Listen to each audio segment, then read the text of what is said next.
வணக்கம் and welcome to அரசியல்பேட்டை. வணக்கம் sir. வணக்கம் சுமையா. சார், ஜாதிவாரி கணக்கெடுப்பு நிச்சயமா எடுத்தே ஆகணுன்ட்டு சட்டமன்றத்தில் தீர்மானம் கொண்டு வந்திருக்காங்க. பீகார்ல ஏற்கனவே ஜாதிவாரி கணக்கெடுப்பு எடுத்திருந்தாங்க. பட் அது செல்லாது அப்படின்ட்டு கோர்ட் சொல்லிடுச்சு. ஒன்றிய அரசு எடுக்கிறது மட்டும்தான் செல்லும் அப்படின்ட்டு. இப்போ தமிழ்நாடு சார்பாகவும் இப்படி ஒரு விஷயத்த பண்ணணும் அப்படின்ட்டு சொல்லியிருக்காங்களே, இது எந்த அளவுக்கு சாத்தியம்? இல்லை, இதில் இன்னைக்கு பாமகவினுடைய தலைவர் ஜி.கே. மணி வெளிநடப்பு பண்ணியிருக்காரு. அரசு உடனடியாக சாதிவாரி கணக்கெடுப்பை மாநில அரசு நடத்தணும் அப்படின்னு சொல்லிட்டு முதல்வர் அவைக்குள்ள பதில் அளிக்கும் போது சொன்னார், இந்த மாதிரி சாதிவாரி கணக்கெடுப்பு என்பது மாநில அரசு எடுத்தால் அதனால் எந்த பயனும் கிடையாது. இப்போ ஒரு டேட்டா எடுக்கிறத பற்றி தப்பு கிடையாது. இப்போ ஒரு பீகார் அரசோ இருக்கட்டும், மற்ற மாநிலங்கள்லாம் டேட்டா எடுத்து அதன் காரணமாக இடஒதுக்கீடு முறையெல்லாம் கொண்டு வந்தாங்க. போன நிகழ்ச்சியில் நம்ம தெளிவாக சொன்னோம், 69 விழுக்காடு ஏன் தமிழ்நாட்டில் அசைக்க முடியாமல் இருக்குது. ஏன்னா 50 விழுக்காடு தான் அளவு உச்சவரம்பு, அதுக்கு மேலே இருக்கக்கூடாதுங்கிறது அரசியலமைப்பு சட்டத்தினுடைய விதி. ஆனால் அதை மீறி 19 விழுக்காடு தமிழ்நாட்டில் இருக்குது. அப்படிங்கும்போது அதுக்கான காரணம் என்ன? அன்றைக்கு அதை நம்ம எப்படி மாற்றணும்? பாராளுமன்றத்தினுடைய ஒப்புதலோடு 9வது அட்டவணையில் இணைத்து அதை நம்ம அங்கேயே சட்ட திருத்தம் பண்ணியிருக்கோம். தமிழ்நாட்டுக்கு மட்டும் இந்த மாதிரி ஒரு இடஒதுக்கீடு அப்படின்னு சொல்லி நம்ம கொடுத்துருக்கோம். அதை நம்ம அது சட்ட ரீதியாக நம்ம சாதிச்சிருக்கோம்னு வச்சுக்கோங்களேன். இதெல்லாம் செய்யாமல் மற்ற மாநிலங்களில் ஜார்க்கண்டாக இருக்கட்டும், மற்ற மாநிலங்கள்லாம் தமிழ்நாட்டை மிஞ்சியது 77 விழுக்காடு கொடுத்துட்டாங்க, 73 விழுக்காடு போயிட்டாங்க, பீகார் போயிடுச்சுலாம் சொன்னாங்க. ஆனால் அது கோர்ட்டில் போகும்போது அந்த மாநிலத்தினுடைய உயர்நீதிமன்றமே அதை தடை பண்ணுற அளவுக்கு ரொம்ப வல்னரபுளான ஒரு நிலைமையாக இருக்குது. இதுக்கான காரணம் என்ன அப்படின்னா, தமிழ்நாடு அரசு ஒரு சட்ட திருத்தம் கொண்டு வருகிறது என்றால் அது நீதிமன்றங்களில் அது உச்சநீதிமன்றம் வரைக்கும் போனால் கூட சேலஞ்ச் பண்ண முடியாத அளவுக்கு இருக்கணும். அன்றைக்கி நம்ம சொன்னது தான், கலைஞர் அருந்ததியர்களுக்கு கொடுத்த இடஒதுக்கீடுங்கிறது ஒரு பக்கம் ஆய்வு பண்ணுறாரு. ஆய்வு பண்ணி அவர்களுடைய நிலைமை எல்லாவற்றையும் எடுத்துகிட்டு சட்டமன்றத்தில் வச்சு அதை ஒரு தீர்மானமாக கொண்டு மசோதாவைக்கு அனுப்புகிறாங்க. அது கவர்னருடைய ஒப்புதல் விட்டு ஜனாதிபதிக்கு போகிறது. இங்கே ஒப்புதல் கொடுத்து பாராளுமன்றத்தில் ஏற்றுக்கொள்ளப்பட்டு விட்டது. இப்படி தான் ஒரு கொண்டு வர முடியும். ஜல்லிக்கட்டுக்கு கண்ணு முன்னாடி நடந்ததுன்னா கடைசியாக ஜல்லிக்கட்டு கொண்டு வந்தது. அதே மாதிரி தேவேந்திர பேர் வேளாளர் பேர் மாற்றம், இது மாதிரியான விஷயங்கள்லாம் நீங்கள் சட்ட ரீதியாக பண்ணால் தான் சரியாக இருக்கும். வெறும் வாய்ப்பேச்சில் எடப்பாடி என்னென்னா கிட்டத்தட்ட வன்னியர் சமுதாய மக்களை ஏமாத்தினார். 10.5 நான் கொடுத்துறேன் சொல்லி அதை கொடுத்துட்டு அது கோர்ட்டில் போய் பிரச்சனையாகன்னு நல்லா தெரிஞ்சுக்கிட்டு அவர் அந்த தேர்தலில் வெற்றி பெறுவதற்காக எடப்பாடி பழனிசாமி ஏமாத்தினார். அன்றைக்கே திமுக சொன்னது, இது ஒரு ஏமாற்று வேலை, இதை நம்பி வன்னியர் சமுதாய மக்கள் ஏமாற வேண்டாம்னு சொன்னாங்க. அதே மாதிரி தான் நீதிமன்றத்தில் போய் இன்றைக்கி வரைக்கும் நிலுவையில் நிற்குது.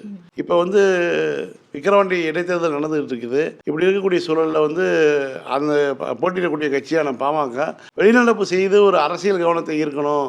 ஆளுங்கட்சிக்கும் தமக்குமான ஒரு இது இருக்குது.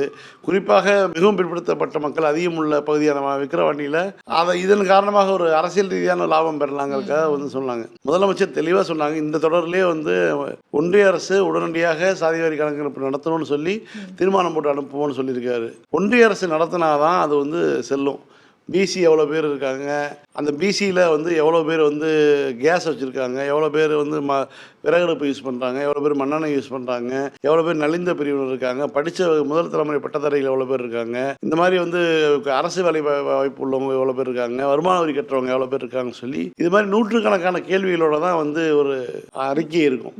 இது 2011 எடுத்ததுக்கு பிறகு 2021 எடுத்துருக்கணும். எடுக்கல, மோடி அரசு எடுக்கல. 2011க்கு பிறகே இன்னைக்கு கிட்டத்தட்ட 15 வருஷம் ஆக போகுது. இவ்வளோ நாளாக மோடி அரசு வேடிக்கை பார்த்துட்டு இருக்கு. இப்போ அதை வலியுறுத்தி தான் முதலமைச்சர் சொல்கிறாரு, ஒன்றிய அரசு பண்ணாதான் அதை நம்ம சட்டமாக மாற்ற முடியும், சட்ட திருத்தம் கொண்டு வர முடியும், எது வேணாலும் செய்ய முடியும். இப்போ மராத்தா இடஒதுக்கீடு எடுத்துக்கோங்க. இந்தியா முழுவதும் இதே மாதிரி பல்வேறு சமூகங்களுடைய கோரிக்கைகள் போராட்டமாக இருக்குது. ஆனால் அதுக்கெல்லாம் காரணம் ஒன்றிய அரசு எடுத்தால் மட்டும்தான் இது ஒரு முடிவு கொண்டு வர முடியும். இது ஜி.கே. மணிக்கு தெரியாமல் இல்லை, தெரிஞ்சுக்கிட்டே தான் அவர் பண்ணுறாருங்கிறது தான் விஷயம். ஆனால் சாதிவாரி கணக்கெடுப்பு என்பது ஒன்றிய அரசு எடுக்கணும். ஒன்றிய அரசு கணக்கெடுப்பு எடுத்தால்தான் அதை நம்ம வைத்து நாம் ஒரு மசோதாவை அனுப்ப முடியும். இப்போ நம்ம கலைஞர் அனுப்பின மசோதா 2001 அருந்ததி மக்களுடைய நிலைமையை பற்றி எடுத்த சென்சஸை வைத்து மக்கள் தொகை கணக்கெடுப்பை வைத்து தான் அவர் நீதிபதி ஏகராஜன் கமிட்டியினுடைய அறிக்கையை வாங்கி அனுப்புகிறார். அது செல்லுபடி ஆகுது.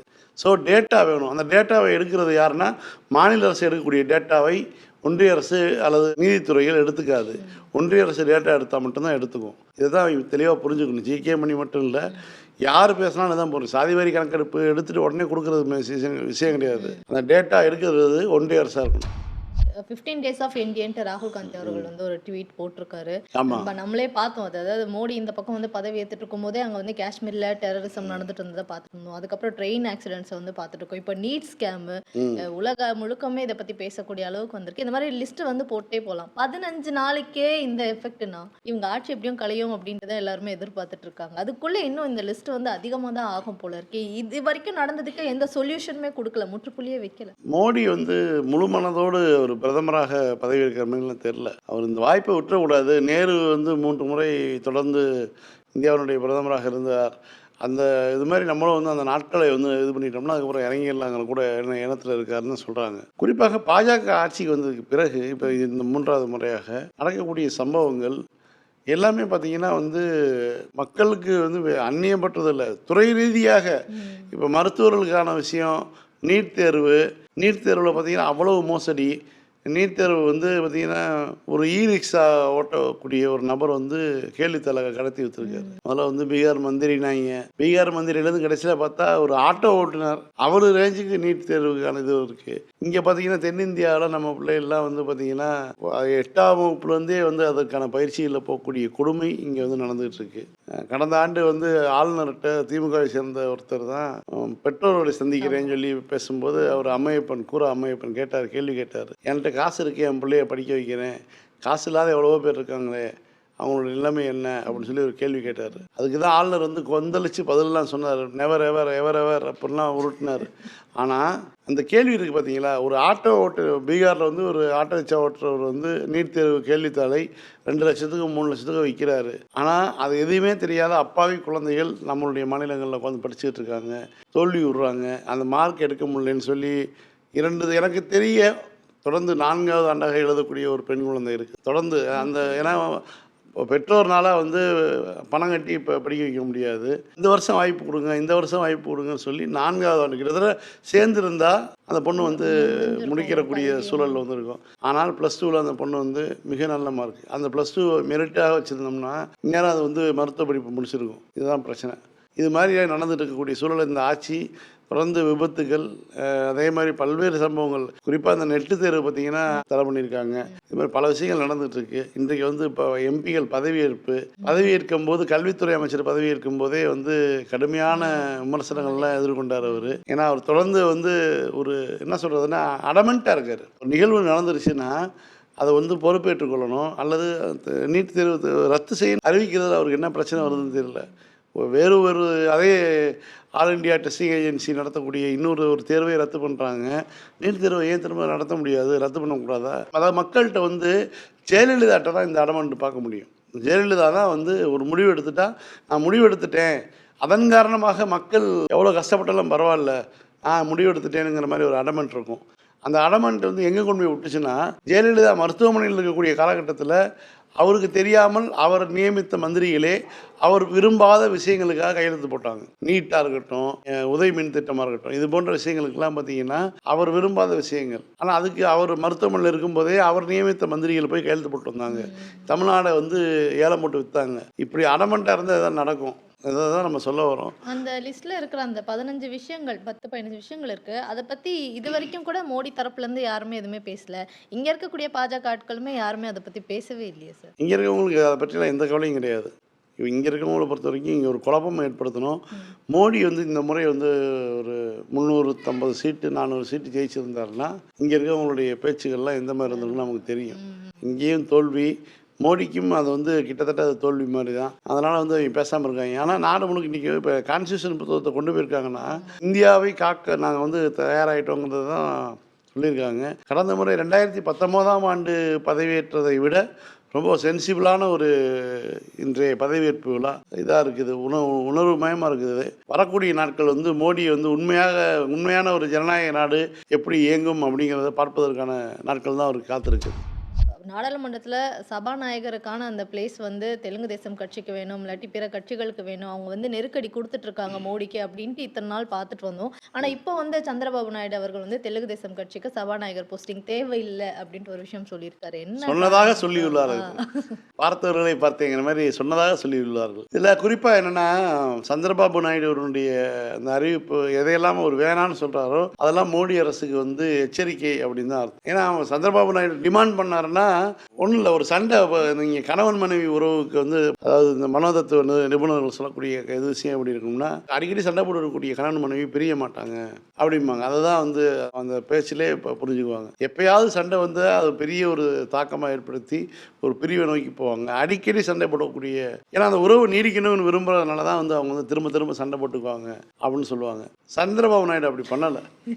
அவர் எனக்கு இது வேணும் அது வேணும்னு சொல்லி அவர் டிமாண்ட் பண்ணார்னா இந்த கவர்மெண்ட்டில் அவர் வந்து ரன் பண்ணணும், தொடர்ந்து நீடிக்கணும்னு அவர் விரும்புகிறாருன்னு அர்த்தம். அவர் எனக்கு இதெல்லாம் வேணாம், எனக்கு வந்து மாநில அரசினுடைய நிதிகள் மட்டும் கொடுத்தா போதும், நீங்கள் வேணும்னா ஏன் இதில் கூட இந்த ஒரு மந்திரி நான் தரேன் அப்படின்னு சொல்லி ஒரு அடிப்படை எந்த விதமான கட்டுமானமும் பாஜகவுக்கு இல்லாத ஒரு மாநிலத்தில் ஒரு மந்திரியை கொடுத்துருக்காரு. அது ஒரு பக்கம் நடந்துகிட்ருக்கு. இன்னொரு பக்கம் பார்த்தீங்கன்னா அவருடைய கொழுந்தியால் வந்து பாஜக கொண்டு வராங்க. அதை பற்றிலாம் அவர் பெரிய அலட்டிக்கலை. ஆனால் அதே நேரத்தில் உள்ள சில டிமாண்ட் வச்சுருக்கதா சொல்கிறாங்க. ஆனால் அவர் கேட்கல, அவர் எனக்கு வேணான்னு சொல்கிறாரு அப்படின்னாலே அங்கே விருப்பமில்லாத இடத்துல தான் அவர் இருக்காருன்னு அர்த்தம். எப்போ வேணாலும் அவர் வந்து கிளம்புறதுக்கு ரெடியாக தான். எதற்கு வந்து நம்ம வந்து ஒரு இடத்துக்கு போகிறோம்னா பெட்டியில் இருக்க எல்லாத்தையும் வெளியில் எடுத்து வைக்க மாட்டோம். இன்றைக்கி பயன்படுத்த மட்டும் எடுத்து வச்சுக்குவோம். ஏன்னா வந்து நம்ம உடனே கிளம்புறோம் தானே, எதுக்கு அப்படின்னு. அங்கேயே தங்குற மாதிரி இருந்துச்சுன்னா எல்லா துணியும் எடுத்து வெளியில் வைப்போம். அதுதான் வந்து சந்திரபாபு நாயுடுடைய இது. அந்த வகையில் வந்து அவர் வந்து இந்த மாதிரியான அவருடைய மூமெண்ட் வந்து பாஜகவுக்கு உண்மையாலுமே வந்து அச்சத்தை கொடுத்துருக்கும். ஏன்னா அவர் வந்து டிமாண்ட் பண்ணுறாரு.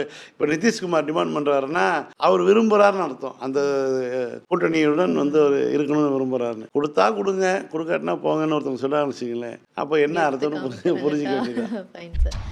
சார், இப்போ இந்த கள்ளக்குறிச்சி விவகாரத்தில் எதிர்க்கட்சிகள் என்ன மாதிரியான அரசியல் பண்ணுறாங்க, அதை எப்படி தங்களுக்கு சாதகமாக மாற்றிக்கணும்னு நினைக்கிறாங்கன்றத வந்து கண்கூடாக பார்க்க முடியுது. அப்படி பண்ண ட்ரை பண்ணி சொதப்புறது, அவங்க மேலே இருக்க தவறுகள் வந்து வெளிவரதுமே இருக்குது. உதாரணத்துக்கு எடப்பாடி அவர்கள் பண்ண விஷயம், மருத்துவ நிபுணராகவே மாறிட்டாரு அப்படின்னு சொல்லலாம். ஒரு மருந்த பெயரை சொல்லி தவறாக சொல்லி திரும்ப இன்னொரு அதுக்கு வந்து பதிலடி நம்மளுடைய அமைச்சர் அவர்கள் கொடுத்துட்டு தான் இருக்காங்க. எல்லா மருந்துமே கையிருப்பு இருக்குது அப்படின்றதால இங்கே அந்த எடப்பாடி அவர்களுடைய ஸ்டாண்ட் இருக்குல்ல சார், இதுதான் நமக்கு வாய்ப்பு, இதை பயன்படுத்தலைன்னா அவ்வளோதான், இந்த வாய்ப்பு போயிடும் போல இருக்கு அப்படின்ற மாதிரி ஒன்று கையில் எடுத்திருக்காருல, இது ஒர்க் அவுட் ஆகாது இல்லை நிச்சயமா. பிண அரசியலுங்க. அதாவது 59 பேர் இன்னைக்கு வரைக்கும் இறந்து போயிருக்காங்க. இதை வைத்து கொண்டு ஒரு பிண அரசியலை தான் அவர் பண்ணிட்டு இருக்காரு. தமிழ்நாடு முழுக்க அவர் 40க்கு 40 தோல்வி. சட்டமன்ற கணக்காக வந்து பிரித்து போட்டு பார்த்தோம்னா கிட்டத்தட்ட 220 தொகுதிக்கு மேலே வந்து தோல்வி. நாடாளுமன்ற இதில் வந்து டெபாசிட் போனது, இதெல்லாம் இவ்வளோ தூரம் நடந்து மிகப்பெரிய ஒரு பின்னடைவு. அப்படி அதாவது கட்சி சொந்த கட்சிக்காரனே அவர் மீது நம்பிக்கையற்று போன ஒரு சூழல் அவருக்கு. அப்படி இருக்கக்கூடிய சூழலில் எந்த முகத்துடன் போய் வந்து சட்டமன்றத்தில் போய் உட்கார்றது, எப்படி நம்ம வந்து பேசுறதுங்கிற மாதிரியான ஒரு நிலைமை அவருக்கு. அதிமுக எம்எல்ஏ வேற அந்த ஏரியாவில். ஆமாம், அந்த தொகுதியில் அதிமுக எம்எல்ஏ தான் கள்ளக்குறிச்சியில். இப்போ இப்படி ஒரு சூழலில் வந்து அவருக்கு இந்த ஒரு வாய்ப்பு வருது. இந்த சம்பவத்தை வந்து ஒரு வாய்ப்பாக பார்க்குறாரு. அவர் இவ்வளோ பேர் செத்து போயிட்டாங்கன்னா, இப்போ நான் சொல்கிறேன், கஜா புயல் நடக்கும்போது இப்போ இன்றைக்கி இருக்கக்கூடிய முதலமைச்சர் வந்து அன்றைக்கி எதிர்க்கட்சி தலைவர். கஜா புயல் வீசிக்கிட்டு இருக்கும்போதே வந்து புதுக்கோட்டை மாவட்டத்துக்கும் இதுக்கும் போனார், நம்ம நேரடியாக பார்த்தோம். அதே மாதிரி பார்த்திங்கன்னா தூத்துக்குடி துப்பாக்கி சூடு 2ஆம் நாள் வந்து காலையில் அங்கே ஒரு 11 மணிக்கு மருத்துவமனைக்குள்ளே இருக்கார், லைவ் போயிட்டுருக்கு.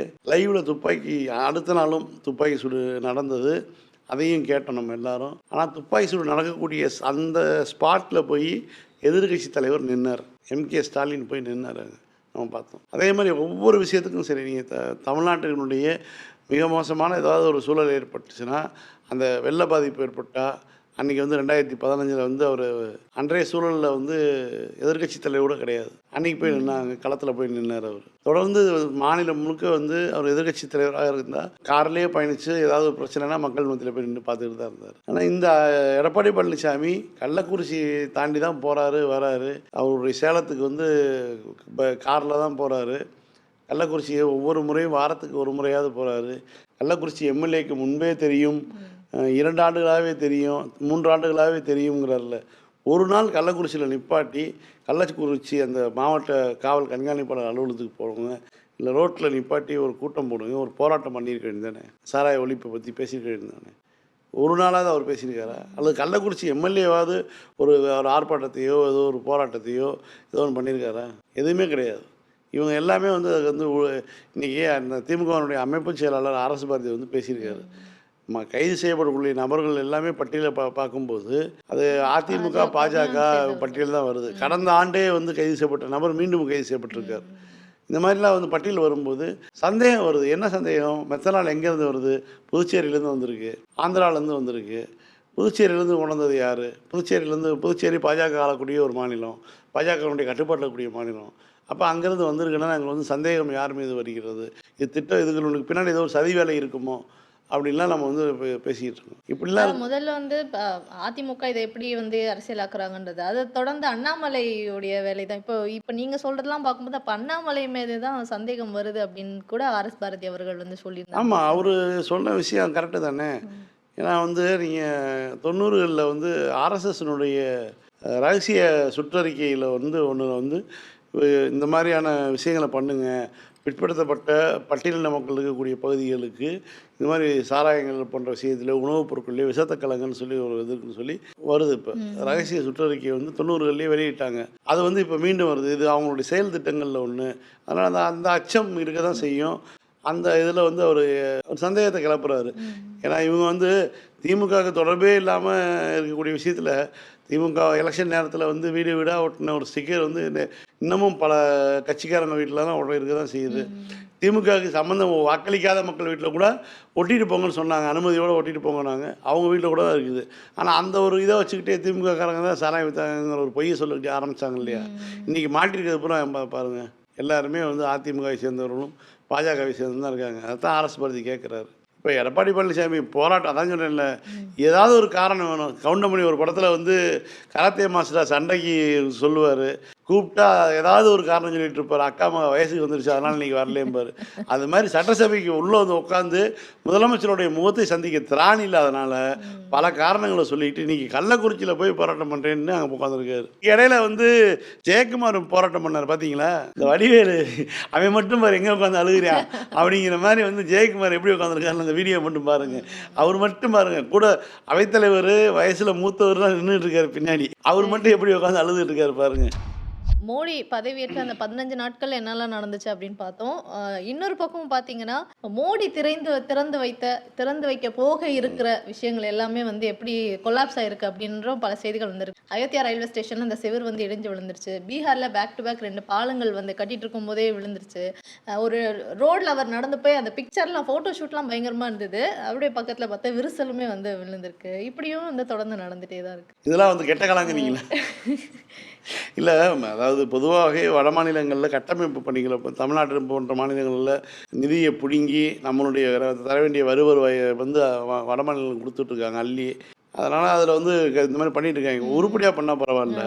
இதில் என்னென்னா, அந்த அயோத்தியாவில் இடிஞ்சு விழுந்தது, அயோத்தியாவுக்கு பார்த்தீங்கன்னா உடனடியாக சர்வதேச அங்கீகாரம் மிக்க ஒரு விமான நிலையம் கொடுத்தாங்க.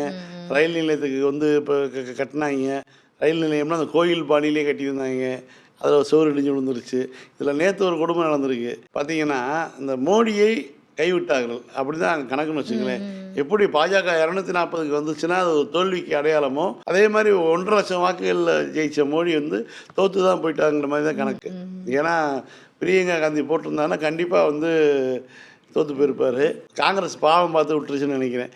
இப்போ என்னென்னா, அவருடைய தோல்விக்கு பிறகு வந்து, அதை தோல்வி தானே சொல்லணும், மோடியினுடைய தோல்விக்கு பிறகு வந்து அங்கே என்ன நடக்குதுன்னா, ராமர் கோயிலினுடைய தலைமை பூசாரிக்கு வந்து இப்போ போலீஸ் பாதுகாப்புலாம் கொடுத்துருக்காங்க. அதை நேற்று ரத்து பண்ணிட்டாங்க. அதாவது என்னென்னா, அவ்வளோதான், இவர்களை பொறுத்த வரைக்கும் வேலை முடிஞ்சிருச்சு. ராமர் இனிமேல் தேவை கிடையாது, அப்படியே ஆட்டையை வேறு பக்கம் மாற்றிடலாம் அப்படிங்கிற மாதிரி வந்து இந்த லேகியம் விற்கிற அவனுடைய வேலை முடிஞ்சோன்னு கிளம்புற மாதிரி வந்து கிளம்பிட்டாங்க. ராமர் கோயிலுக்குரிய பூசாரிக்கு வந்து அந்த போலீஸ் காவலர்கள் 24 மணி நேரம் பாதுகாப்புக்கெல்லாம் கொடுத்து வச்சுருந்தாங்க. அவர் போய் கேள்வி கேட்டிருக்காரு, வாக்குகள் குறைஞ்சது இந்த ஊரில் வந்து இந்த தொகுதியிலே வந்து பிஜேபி தோத்துருச்சு, இதுக்கு காரணம் வந்து கலெக்டரும் எஸ்பியும் தான் சொல்லி பேசியிருக்காரு. வீட்டுக்கு போகிறப்ப பார்த்தா கூட வந்து பாதுகாப்பு போலீஸ் வரலையா, கேன்சல் பண்ணிட்டாங்கன்னு இருக்காங்க. இப்படி தான் இருக்குது. அவர்களை பொறுத்த வரைக்கும் இப்போ கடவுளை மாற்றிடுவாங்க. ஏன்னா வடகிழக்கு மாநிலங்களில் வந்து தங்களை வந்து அறிமுகப்படுத்தி கொள்றதே பாரதிய ஜீசஸ் பார்ட்டின்னு தான் அறிமுகப்படுத்திக்கிறாங்க. ஏன்னா இவங்க வந்து எதுக்கு வேணாலும் என்ன வேணாலும் பண்ணக்கூடிய ஆட்கள் தான். ஆனால் சம்பவங்கள் வந்து நிறைய சம்பவங்கள் இப்படி தான் ஜெயலலிதாவினுடைய ஆட்சியும் ஸ்டார்ட் ஆச்சு. 2001 வந்து அநியாயமாக திமுக தோத்துச்சு. ஆனால் வந்ததுக்கு பிறகு ஜெயலலிதாவுடைய ஆட்சி காலத்தில் பார்த்திங்கன்னா எல்லாமே தப்பிதமாக தான் ஆரம்பித்து நடந்துகிட்டு இருந்துச்சு. அந்த வகையில் இந்த ஆட்சியும் அப்படி தான் வந்து ஒன்றியத்தில் ஆரம்பிச்சிருக்குது. மோடி தன்னுடைய நாட்களை வந்து முழுதாக நிறைவு செய்ய மாட்டார். இந்த பள்ளி கல்லூரியில் மாணவர்களுக்கு இடையே வந்து ஜாதிய வன்கொடுமைலாம் எதுவுமே நடந்துடக்கூடாது அப்படின்றதுக்காக ரிட்டையர்டு நீதிபதி சந்துரு அவர்கள் முதல்வரை சந்திச்சு ஒரு அறிக்கையை வந்து கொடுத்தாங்க. இடையில கூட அதை வச்சு பிரச்சனை பண்ணாங்க. இந்த பொட்டுலாம் வந்து கலர் கலராக வச்சுட்டு வருது கூட வேணான்னு சொல்லி அதில் இருக்கு பரிந்துரை கொடுத்துருந்தாரு. பட் அவர் அந்த மாதிரிலாம் சொல்ல இந்த அறிக்கையே வேற மாதிரி இருக்கு அப்படின்ற மாதிரி. இப்போ வந்து மாநகராட்சி கூட்டத்தில் பார்த்தீங்கன்னா கவுன்சிலர் உமா ஆனந்த் வந்து அந்த அறிக்கையை அப்படியே கிழிச்சு தூக்கி போட்டு அதுக்கப்புறம் எல்லா கவுன்சிலரும் முதல்ல நீங்க வெளியே போங்க அப்படின்னு சொன்னோன்னே அவங்களுமே வந்து கிளம்பி போயிட்டாங்க. என்ன சீன் சார் இது? இல்லை, அவங்க ஒரே ஒரு வேட்பாளராக வெற்றி பெற்று பாஜகவில் வந்து மாம்பழம் தொகுதி பகுதியினுடைய நகர்மன்ற உறுப்பினர் மாமன்ற உறுப்பினராக இருக்காங்க. அந்த மாமன்றத்தில் போய் தன்னுடைய எதிர்ப்பை பதிவு செய்யலாம், எது வேணாலும் பதிவு செய்யலாம். தமிழ்நாடு அரசுக்கு ஒரு குழுவை நியமிக்கிறது நீதிபதி சந்துரு தலைமையில். அவங்க போய் மாணவர்களுடைய நடத்தை இதெல்லாம் என்ன மாதிரியான மாற்றங்கள் கொண்டு வரணும்னு சொல்லி ஒரு இது கேட்குறாங்க.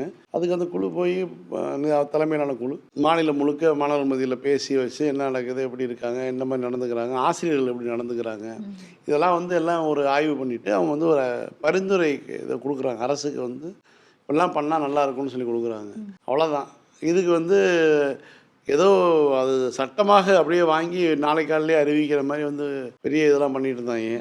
குறிப்பாக அதில் வந்து இவர் நம்ம ராஜா போன்றவர்கள்லாம் வந்து மத குறியீடுகள் மத கயிறுகள்லாம் வந்து கையில் வச்சிங்கன்னா பிரச்சனையாயிரும் வைக்கணும் அப்படின்லாம் சொல்லிட்டு இருந்தார். அதெல்லாம் அங்கே பிரச்சனை கிடையாது. சாதிக்கு ஒரு கயிறாக மாணவர்கள் வந்து பிளவுபட்டு தென்மாநில மாவட்டங்கள் அது மாதிரி நடக்கிறாங்கங்கிறது அதிமுக ஆட்சி காலத்திலேயே செங்கோட்டையனே ஒப்புக்கொண்ட விஷயம். முதல்ல செங்கோட்டை வந்து ஒரு தடவை அறிவிக்கிறார், இந்த மாதிரி வந்து கயிறுகள்லாம் நீக்கப்படுங்கிறாரு. சொல்லிவிட்டு அவர் மாடிக்கு போயிடுறாரு. போய் அந்த லிஃப்ட்டு 4வது மாடிக்குள்ளே போய் அந்த லிஃப்ட்டுக்குள்ளேருந்து வெளியில் கூட வரல. உடனே அங்கேருந்தே மேலேருந்தே மறுத்துட்டார். மீண்டும் வந்து அப்படிலாம் கிடையாதுன்னு சொல்லி பயந்து போய் யார் சொன்னாங்கன்னு தெரியல, உடனே வந்து மறுத்துட்டு தொடரட்டும்ட்டார். ஏன்னா அந்த அதிமுக ஆட்சி காலத்துலேருந்து இந்த பிரச்சனைகள்லாம் இருக்குது. இப்போ பரிந்துரை கொடுத்துருக்காங்க. அது மாதிரி வந்து குறிப்பிட்ட வகுப்பார் இருக்கக்கூடிய பகுதியில் அதே வகுப்பை சேர்ந்த ஒரு ஆசிரியரோ தலைமை ஆசிரியர்களை வந்து நியமிப்பது இப்போ சரியாக இருக்காது, அதனால் மாற்றி போடணும்னு சொல்லி பரிந்துரை கொடுத்துருக்காங்க. இது அரசினுடைய முடிவு. இந்த பரிந்துரையை வைத்து அரசு ஏதாவது நாளைக்கு வந்து உத்தரவுகளை போடலாம், அரசாணைகளை போடலாம், எது வேணாலும் செய்யலாம். அரசினுடைய முடிவு. ஆனால் அது நீதிபதி அதுவும் வந்து உண்மையிலுமே தன்னுடைய பணிகாலத்தில் மிகச்சிறந்த தீர்ப்புகளை வழங்கிய நீதிபதி, சட்டம் படித்த ஒரு வழக்கறிஞராக இருக்கும் பொழுது இன்னும் சிறப்பாக செயல்பட்ட ஒரு வழக்கறிஞர் அவர் வச்சு தான் படம்லாம் வந்திருக்கு, ஜெய்பீம்லாம் படம் வந்திருக்கு. அந்த மாதிரியான ஒருத்தர் வந்து கொடுத்துருக்கக்கூடிய இதுதான். அந்த அரசு எடுத்துக்கிறது எடுக்காத அடுத்த முடிவு. இவ்வளவும் வந்து தமிழ்நாடு சட்டமன்றம் இங்கே நடக்கக்கூடிய விஷயங்கள், பொது வெளியில் பேச வேண்டிய விஷயங்கள். சென்னை மாவட்டத்தில் போய் இதை கிழிச்சு போடுறதுன்னா பேச வேண்டிய இடம் வந்து வெளியில் பொது வெளியில் பேசலாம், ட்விட்டரில் பேசலாம், சமூக வலைத்தளங்களில் பேசலாம். இன்னும் சொல்லப்போனால் அந்த அம்மா யூடியூப்லலாம் போய் பயங்கரமாக பேசலாம். சென்னை மாமன்றத்தில் நடக்கக்கூடிய கூட்டத்தில் போய் வந்து தமிழ்நாடு முதலமைச்சரை கொடுத்த பரிந்துரையை கிழிச்சு போகிறேன்னு சொல்லி சொன்னால் எவ்வளோ கூறு இருக்குன்னு பார்த்துக்குங்க. அவ்வளோதான். Fine sir. மீண்டும் நாளை இதே நிகழ்ச்சியில் சந்திக்கலாம். மீண்டும் நாளை இரவு 9:30 மணிக்கு அரசியல் பேட்டை நிகழ்ச்சியில் சந்திக்கலாம். நன்றி. நன்றி.